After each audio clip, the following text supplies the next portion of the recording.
conceived in his heart. Desire led to connection, and connection gave birth to beauty and pride that became excellent. And somebody said, Amen.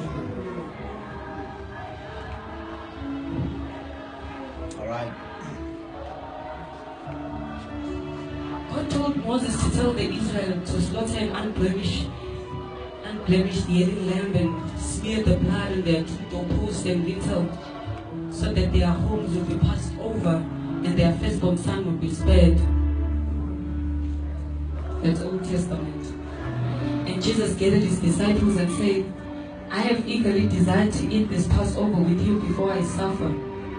He gave them the bread of adversity and water of affliction. The Passover season is when Jesus told his disciples the significance of his approaching death.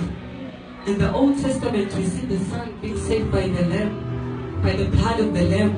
In the New Testament, the Son became the Lamb, and he was battered, he was bruised. His flesh was stripped from his bones, speared by stones and hanged on the cross for mankind to be restored back to God, back to life.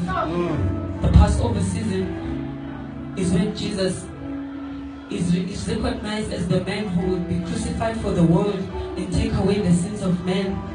He came to make sure that we are free from all the sins that hold us condemned, because the process with blood stained to ensure the cleanliness of our soul. And no one man who walked the earth to love those who forsake him, enough to bury their sins and take them from condemnation to sanctification. So this is the Passover that was passed over by the Passover Lamb, who is the Master who lived and died for us, the Master of tolerance, the Master of patience, the Master of fulfillment, the Master of forgiveness, the Master of sacrifice, crucified on the tree that was used to prove the ark. Now it rose to become the tree of healing, that whosoever stays under his shelter shall not be scorched by the blazing sun of hell. This is the salvation that came to the life of men, then male and female. So the cross is the tree that breathes life and healing, where the leaves will bring forth fresh air of comfort to our souls, where the roots will be the herbs of healing to all the wounds of our hearts.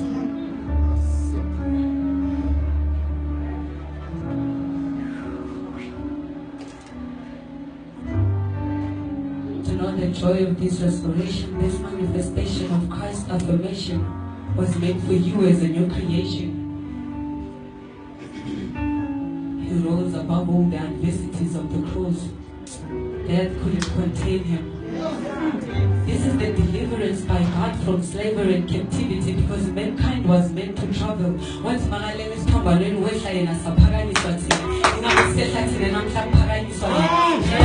enemies to fulfill his purpose, born with 1,000 stacks of bravery from the life of royalty, he learned to humble himself enough to become the word that became flesh, walked and dwelt amongst men full of grace and just to be salvation.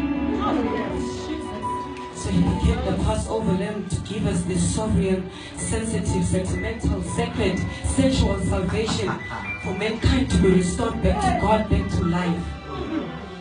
It's as if I can hear him saying, Father, unto thy hands I commend my spirit.